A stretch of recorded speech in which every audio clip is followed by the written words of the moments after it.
Oke, tema malam ini adalah bebas dari kekhawatiran. Ya, saya mau tanya, ada nggak di tempat ini yang nggak pernah khawatir dalam hidupnya? Nggak ada. Saya rasa nggak ada ya. Termasuk yang bicara ini sama juga ya. Nggak ada ya. Jadi semua pasti pernah khawatir dan mungkin pun saat ini masih ada yang khawatir juga. Ya, tapi kita percaya dalam firman Tuhan pasti akan menguatkan kita ya, buat Tuhan bisa bebaskan kita dari kekhawatiran. Ada amin?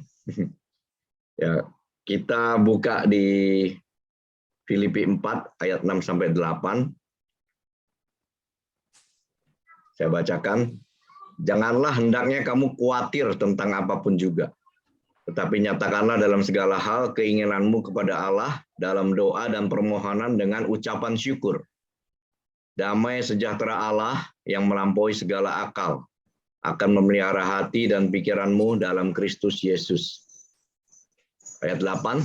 Jadi akhirnya saudara-saudara, semua yang benar, semua yang mulia, semua yang adil, semua yang suci, semua yang manis, semua yang sedap didengar, semua yang disebut kebajikan dan patut dipuji. Pikirkanlah semuanya itu. Jadi pasti saat ini banyak sekali orang yang dilanda kekhawatiran ya. Apalagi setelah kita dilanda oleh badai COVID ya yang luar biasa ya. 2 tahun lebih ya, pasti banyak sekali yang terkena dampaknya ya. Mulai memang ada yang kena COVID, ya, mungkin ada keluarga kita yang juga udah ada yang dipanggil. Dan yang paling besar dampaknya adalah di bidang bisnis, di bidang ekonomi ya. Itu luar biasa ya dampaknya ya.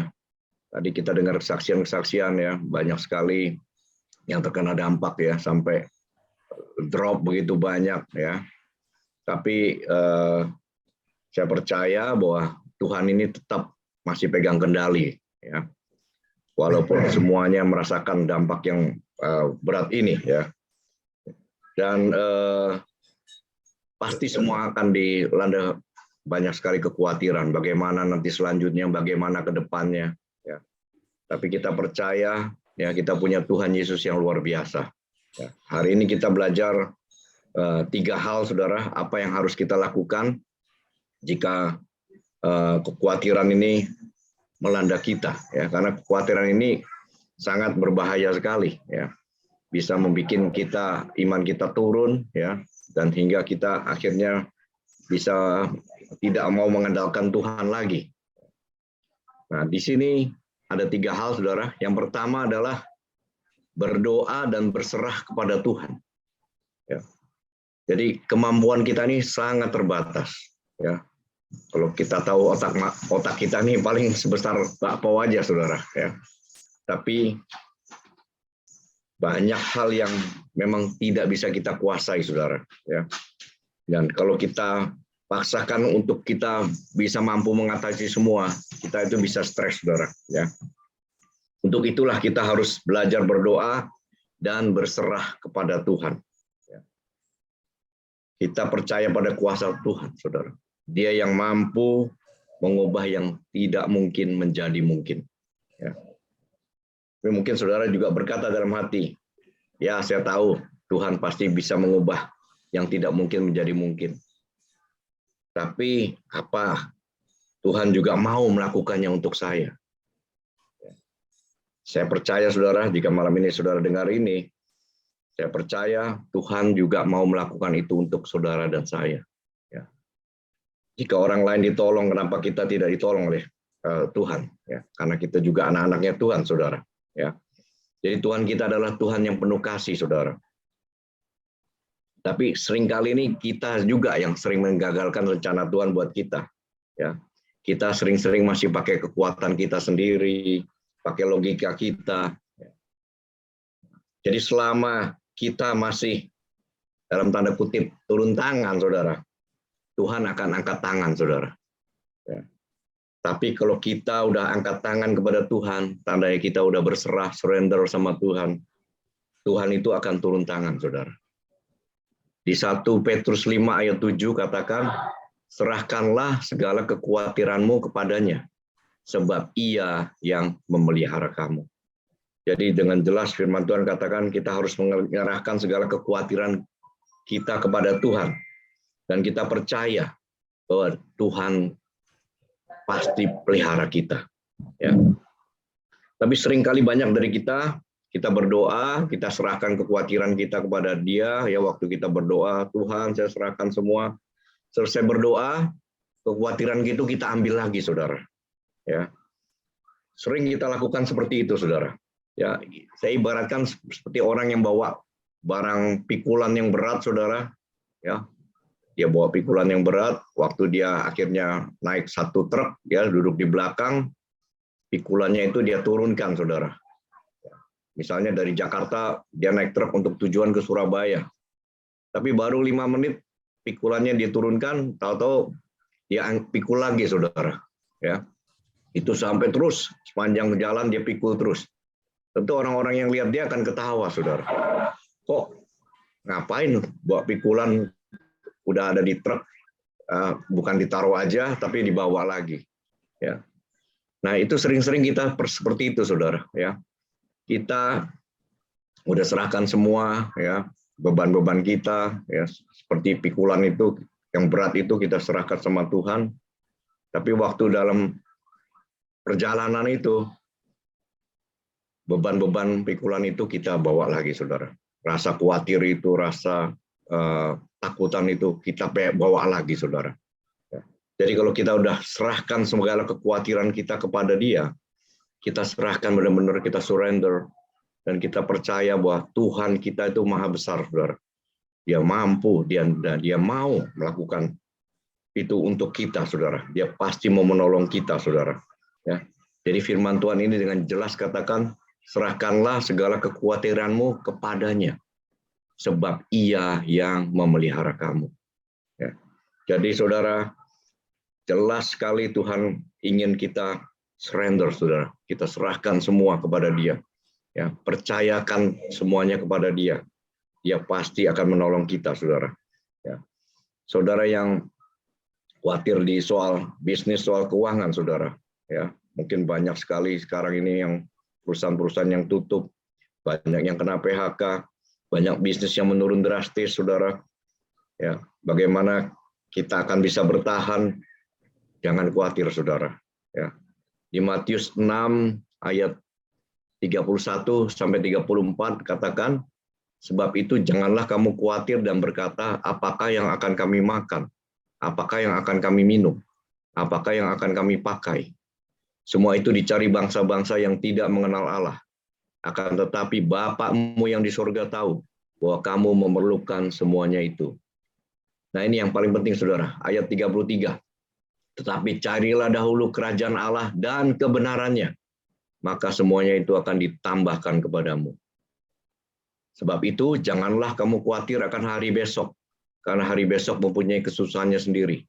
Kesusahan sehari cukuplah untuk sehari. Jadi firman Tuhan ini dengan jelas katakan bahwa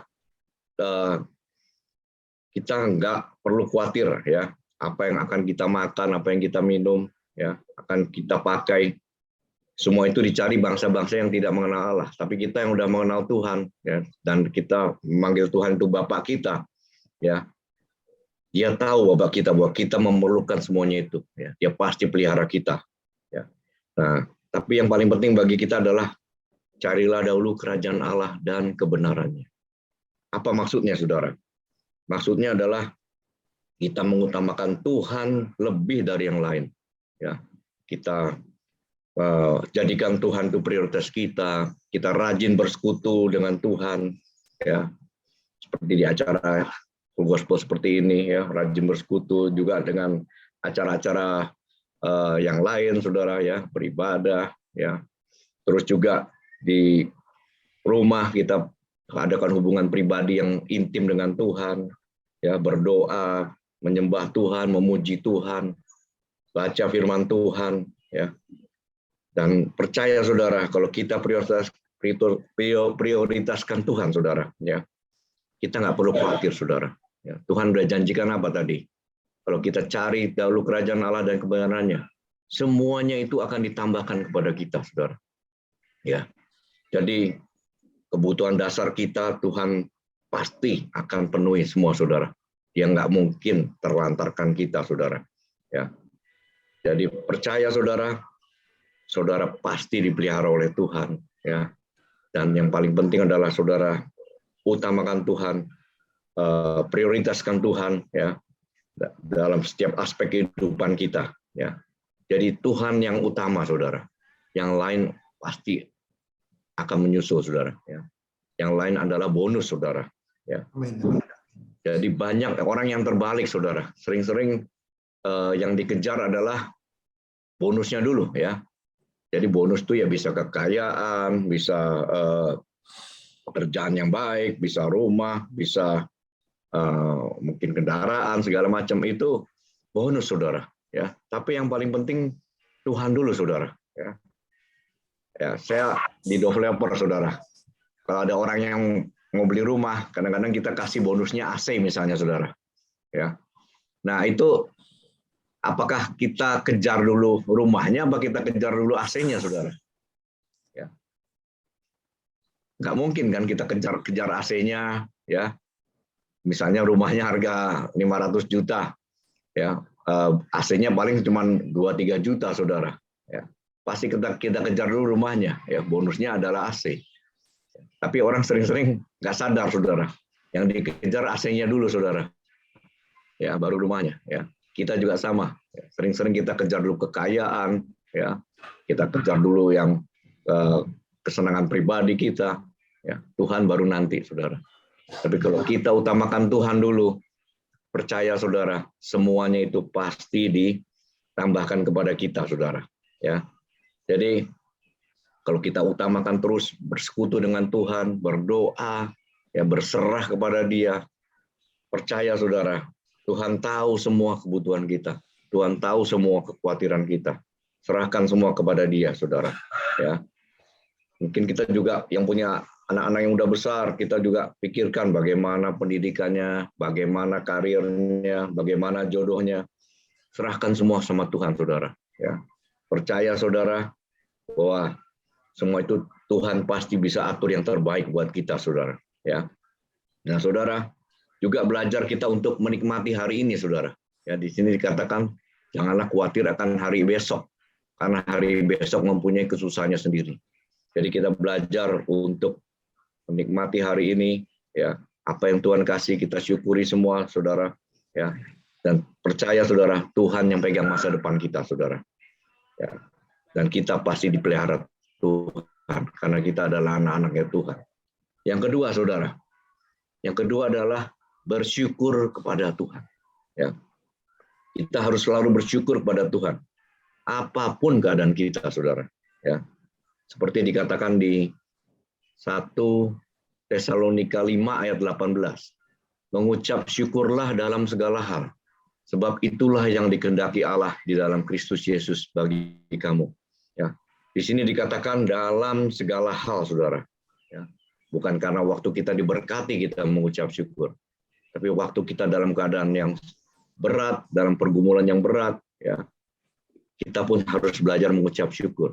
Tadi saya juga sangat bersimpati sekali mendengar kesaksian dari saudara kita Pak Roland, ya, yang anaknya mengalami kejang-kejang, ya. Itu memang berat sekali keadaannya, ya, dan nggak mudah kita untuk mengucap syukur. Tapi saya percaya, Pak Roland, Tuhan izinkan ini terjadi semua, pasti ada rencana Tuhan yang indah di balik itu. Ya, kita harus selalu belajar mengucap syukur dalam keadaan apapun, walaupun itu berat sekalipun. Ya, tadi nyanyian tadi juga kan apa? Kita harus selalu mengucap syukur. Ya, ada mujizat di balik pengucapan syukur. Nah, saudara, firman Tuhan itu nggak pernah salah, saudara. Ya, di sini katakan mengucap syukurlah dalam segala hal, apapun keadaan kita. Ya, apakah mengucap syukur itu bisa mengatasi kekhawatiran kita? Ya, dengan mengucap syukur kita percaya bahwa Tuhan yang kita sembah dalam nama Yesus adalah Tuhan yang setia, Tuhan yang peduli dengan segala masalah kita. ya. Dan kita bersyukur punya Tuhan yang setia apapun keadaan kita saat ini, saudara. Ya. Saudara juga bisa bayangkan ya kalau saudara punya seorang sahabat, ya, misalnya sahabat saudara itu seorang raja atau seorang presiden yang sangat berkuasa, ya. Nah, apa aja yang saudara minta, tinggal ngomong sama dia, dia pasti tolong saudara. Ya, misalnya saudara lagi perlu dana yang besar, oh ya saya langsung transfer hari ini juga.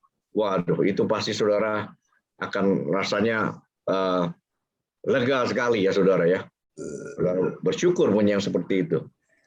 Nah saudara, Tuhan kita tuh lebih dari raja saudara. Ya, dia raja di atas segala raja dan kita adalah anak-anaknya saudara. Ya, dan apapun yang saudara minta, kebutuhan saudara saat ini, minta sama dia saudara. Ya, kita mengucap syukur karena kita punya Tuhan yang luar biasa. Ya, dan Tuhan kita ini nggak pernah berubah, dia setia sama kita.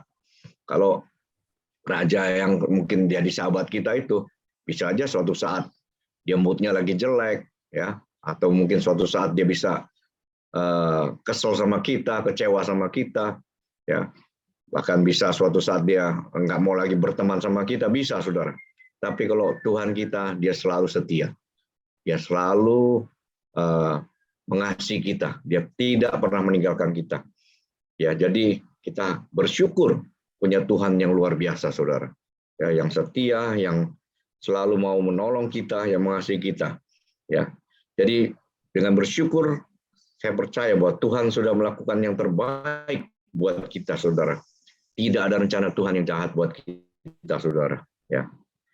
Nah, Daud juga seorang yang luar biasa, saudara. Dia selalu belajar mengucap syukur dalam segala hal.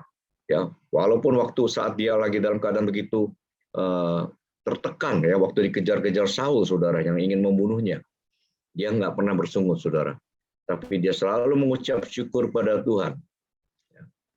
Di Mazmur 145 ayat 9 sampai 10 katakan, Tuhan itu baik kepada semua orang dan penuh rahmat terhadap segala yang dijadikannya.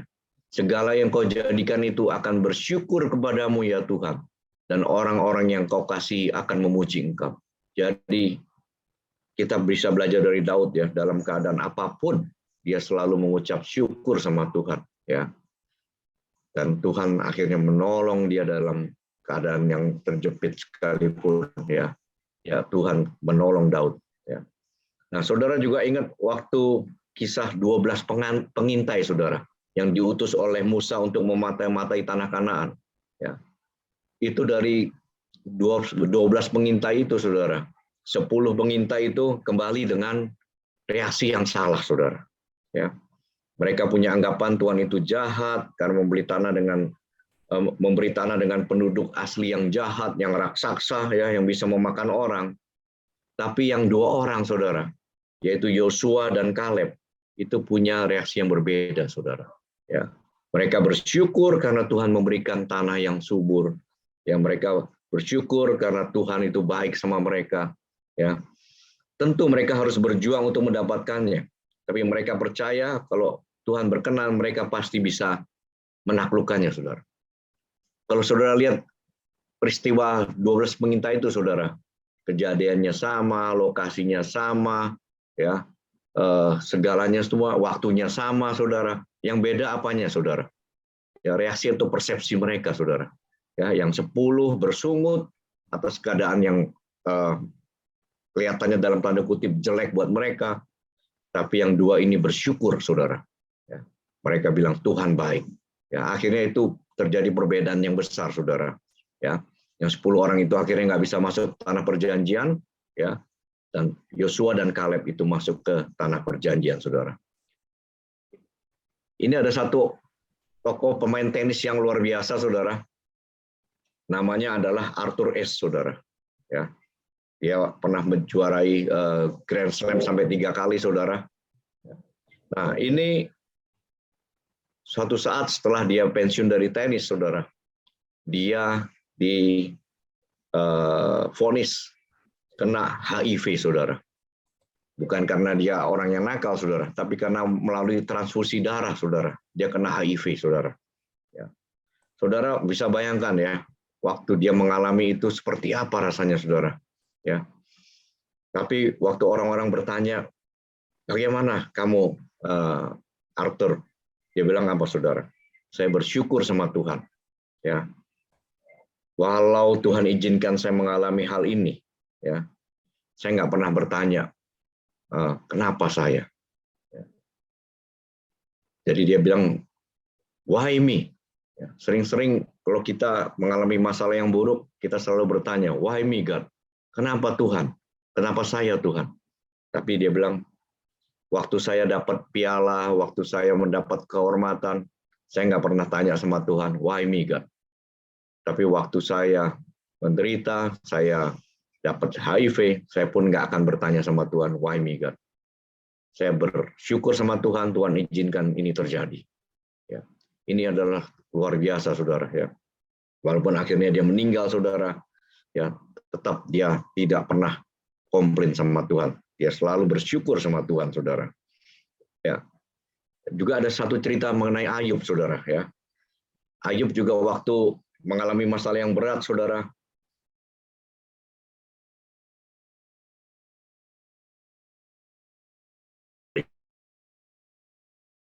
Dan sampai 10. Maka berkatalah istrinya kepadanya, masih bertekunkah engkau dalam kesalehanmu? Kutukilah Allahmu dan matilah. Tetapi jawab Ayub padanya, engkau berbicara seperti perempuan gila. Apakah kita mau menerima yang baik dari Allah, tetapi tidak mau menerima yang buruk? Dalam kesemuanya itu Ayub tidak berbuat dosa dengan bibirnya. Jadi kalau Tuhan sering izinkan kita mengalami hal yang dalam tanda kutip tidak sesuai dengan keinginan kita, saudara, kita tetap percaya bahwa Tuhan itu baik. Tetap mengucap syukur, saudara. Nah, yang terakhir, yang ketiga, saudara, kita harus selalu berpikir yang positif, saudara. Tadi dalam ayat 8 tadi dikatakan, Filipi 4 ayat 8, semua yang benar, semua yang mulia, semua yang adil, semua yang suci, semua yang manis, semua yang sedap didengar, semua yang disebut kebajikan dan patut dipuji. Pikirkanlah semuanya itu. Jadi kita diminta untuk selalu pikirkan semua yang benar, semua yang mulia, semua yang adil, dan sebagainya, saudara. Ya, itu adalah apa, saudara? Berpikir yang positif, saudara. Ya, jadi dalam keadaan yang khawatir, ya, cemas, pasti jiwa kita ini sering-sering tertekan, saudara. Dan banyak pikiran-pikiran yang negatif yang berseliweran di dalam pikiran kita. Wah, seandainya begini gimana? Wah, seandainya begitu gimana? Ya. Nah, pikiran positif yang di sini yang dimaksud bukan pikiran positif yang orang dunia lakukan. Ya. Wah, saya bisa, saya hebat, saya bisa. Itu orang dunia, saudara. Tapi kalau yang dalam firman Tuhan, saudara, pikiran positif adalah pikiran yang selalu mengandalkan Tuhan dan sesuai dengan firman Tuhan. Ya, kita percaya dengan kebenaran firman Tuhan. Jadi dalam ayat 8 tadi jelas adalah dari Tuhan, ya, seperti semua yang benar, semua yang adil, semua yang suci, semua yang manis, itu semua adalah dari Tuhan, saudara. Jadi kalau pikiran kita dipenuhi dengan firman Tuhan, saudara, saya percaya segala kekhawatiran kita pasti akan hilang, saudara. Di 2 Timotius 1 ayat 7 katakan, sebab Allah memberikan kepada kita bukan roh ketakutan, melainkan roh yang membangkitkan kekuatan, kasih, dan ketertiban. Ya. Jadi firman Tuhan ini dengan jelas katakan bahwa roh ketakutan itu bukan dari Tuhan, saudara. Tapi bisa itu dari iblis, bisa dari pikiran kita sendiri, saudara. Ya. Nah, Tuhan itu memberikan kepada kita roh yang membangkitkan kekuatan, kasih, dan ketertiban. Ya. Dalam versi King James katakan, for God hath not given us the spirit of fear, but of power and of love and of a sound mind. Ya, jadi sound mind itu apa, saudara? Pikiran yang positif itu, saudara. Ya, pikiran yang membangkitkan kekuatan, kasih, dan pikiran yang sehat, saudara. Ya, pikiran yang positif. Ya, jadi saudara, segala hal itu adalah dari pikiran kita, saudara. Ya, kalau pikiran kita biarkan menjadi yang negatif, kita akan selalu berpikir yang negatif, saudara. Kita akan terus dilanda kekhawatiran. Tapi kalau pikiran kita tetap positif, kita percaya dengan kebenaran firman Tuhan, kita percaya, saudara, bahwa Tuhan pasti akan menolong kita, saudara. Ya, saya kasih satu contoh di Wahyu 3 ayat 7 ya, tadi yang dikutip juga, saudara ya. Dan tuliskanlah kepada malaikat jemaat di Philadelphia, inilah firman dari yang kudus, yang benar, yang memegang kunci Daud. Apabila ia membuka, tidak ada yang dapat menutup. Ya, tadi siapa yang kesaksian Pak Kelvin ya? Apabila ada yang buka, tidak ada yang menutup. Ya, saya juga percaya, saya imani ini, ya. Apa yang Tuhan sudah buka, nggak ada yang menutup. Tapi sering-sering kita hanya kutip ini separuh, saudara. Ya, padahal ada lagi tambahannya, saudara. Tambahannya dari sini. Apabila ia menutup, tidak ada yang dapat membuka. Ya. Nah, ini yang sering-sering kita nih klaim, wah Tuhan, kalau Tuhan udah buka, nggak ada yang bisa tutup. Tapi sering-sering, saudara, Tuhan izinkan itu ditutup, saudara. Nggak bisa dibuka. Ya. Tapi saya percaya, kalau ini yang ditutup, Tuhan buka pintu-pintu yang lain, saudara. Tuhan buka pintu, banyak pintu-pintu yang lain, saudara. Yang kelihatannya ini seperti tertutup. Ya. Tadi yang kesaksian Pak Anton dengan prinsipalnya ya, tutup. Tapi yang lain-lain Tuhan buka yang lebih besar lagi, saudara. Ya, jadi kita percaya, saudara. Ya, jangan kita khawatir, jangan kita cemas, saudara. Ya, kalau Tuhan jadi menutup satu pintu, bukan Tuhan jahat, saudara. Ya, Tuhan memang izinkan itu ditutup, tapi Tuhan buka pintu-pintu yang lain, saudara. Ya, jadi jangan kita tangisi pintu yang ditutup itu, saudara. Ya, tapi saya percaya Tuhan lagi buka pintu-pintu yang lain, saudara. Ya, sering-sering nih kita nih mau yang baik dari Tuhan, ya. Dan Tuhan kasih kita sebenarnya bukan yang baik, saudara. Tuhan kasih kita tuh yang terbaik, saudara. Jadi waktu itu satu pintu yang ditutup, itu dalam pikiran kita tuh baik, saudara. Tapi Tuhan tutup itu karena Tuhan mau kasih kita pintu yang lain yang terbaik, saudara. Ya, jadi percaya, saudara, bahwa lawan dari baik itu sebenarnya bukan buruk, saudara ya, tapi yang terbaik, saudara. Ya, sering-sering Tuhan mau kasih kita yang terbaik, tapi kita cuma pilih yang baik aja, saudara. Ya, jadi jangan kita khawatir, jangan kita cemas, jangan kita menangisi pintu yang tertutup itu, saudara. Padahal Tuhan sudah buka pintu yang lain, saudara.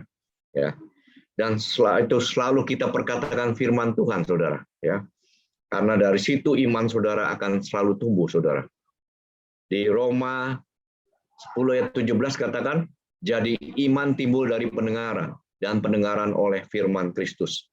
Jadi kalau saudara perbesar ketakutan saudara, ya, itu iman saudara itu makin kecil, saudara. Tapi kalau saudara perbesar iman saudara, ya, dengan banyak dengar firman Tuhan, baca firman Tuhan, ya, ketakutan itu akan mengecil, saudara. Ya, jadi percaya, saudara, bahwa saudara baca banyak firman Tuhan, itu iman saudara akan makin lama makin timbul, makin kuat, saudara. Ya, saudara yang saat ini mengalami mungkin masalah keuangan, masalah bisnis, ya, mungkin saudara merasa beban ini terlalu berat. Saudara bisa lihat di Filipi 4 ayat 19, ya. Katakan apa? Allahku akan memenuhi segala keperluanmu menurut kekayaan dan kemuliaannya dalam Kristus Yesus. Ya. Bahkan di Matius 6 ayat 26 juga katakan apa? Pandanglah burung-burung di langit yang tidak menabur dan tidak menuai dan tidak mengumpulkan bekal di lumbung, namun diberi makan oleh Bapakmu yang di surga. Bukankah kamu jauh melebihi burung-burung itu? Ya. Jadi percaya, saudara, bahwa saudara pasti dipelihara oleh Tuhan. Ya, jangan khawatir, saudara. Ya. Saudara juga mungkin yang saat ini mengalami, ya, atau keluarganya mengalami yang tadi seperti kesaksian dari Pak Roland, ya, sakit, ya. Percaya, saudara, di 1 Petrus 2 ayat 24 katakan, Ia sendiri telah memikul dosa kita di dalam tubuhnya di kayu salib, supaya kita yang telah mati terhadap dosa hidup untuk kebenaran. Oleh bilur-bilurnya kamu telah sembuh. Ya, perkatakan ini terus, saudara. Ya, bahwa oleh bilur-bilur Tuhan Yesus, kita atau anak kita atau orang tua kita yang mengalami penyakit telah disembuhkan oleh Tuhan. Ya, di Mazmur 103 ayat 3 juga katakan, Dia yang mengampuni segala kesalahanmu, yang menyembuhkan segala penyakitmu. Percaya saudara, imani ya, dan percaya rancangan Tuhan itu adalah selalu rancangan yang terbaik buat kita, saudara. Ya, dan kalau saudara selalu berdoa, ya, berserah pada Tuhan, bersyukur, ya, terus berpikiran positif, belajar percaya dengan kebenaran firman Tuhan, berserah kepada Dia, saudara. Saya percaya, saudara, apa yang dikatakan di Filipi 4 ayat 7 ini yang akan terjadi buat saudara dan saya. Damai sejahtera Allah yang melampaui segala akal akan memelihara hati dan pikiranmu dalam Kristus Yesus. Saya akan akhiri dengan satu video, saudara, yang mengenai kisah seorang yang nggak punya tangan, nggak punya kaki, ya. Mungkin saudara juga pernah lihat video ini, ya, yang namanya Nick Vujicic, saudara. Ya. Ini orang yang luar biasa, saudara, ya. Waktu kecil pun dia sempat berdoa apa, saudara? Minta supaya tangan dan kakinya diperpanjang oleh Tuhan, saudara. Ya, karena dia nggak punya tangannya kecil sekali, saudara. Ya, tapi Tuhan nggak pernah kabulkan itu, karena Tuhan punya rencana yang indah buat dia, saudara. Dia supaya jadi kesaksian untuk kemuliaan Tuhan. Ya, kita saksikan, ya.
Ya, dia punya istri yang cantik, ya.